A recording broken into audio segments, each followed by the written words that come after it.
যে বর্তমান সরকারকে একটা ভূতে ধরেছে। এটা হলো শেখ হাসিনার ভূত।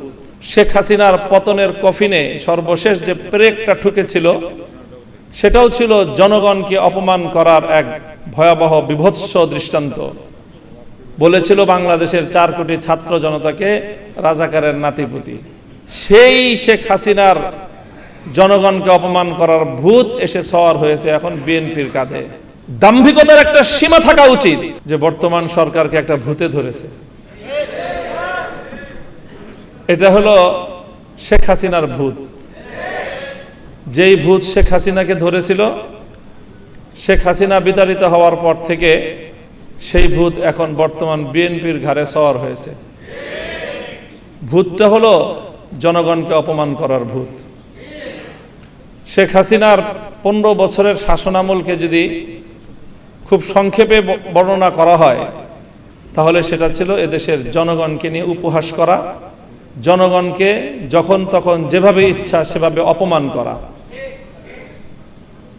শেখ হাসিনা বাংলাদেশের মানুষকে শুনিয়েছিল নতুন এক গণতন্ত্রের সংজ্ঞা, উন্নয়নের গণতন্ত্র। জনগণের মতামত লাগবে না, তিনি পদ্মা সেতু আর মেট্রো রেল দিয়ে গণতন্ত্র বাস্তবায়ন করেছিলেন।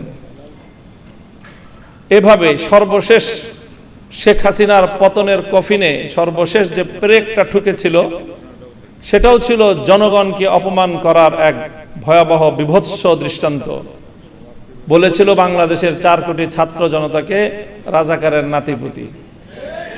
ভুলে যাওয়ার কথা নয়, আমার দেশের আত্মমর্যাদা সম্পন্ন 4 কোটি ছাত্র জনতা সেদিন রাতের অন্ধকারে বেরিয়ে এসে বলেছিল আমি কে তুমি কে।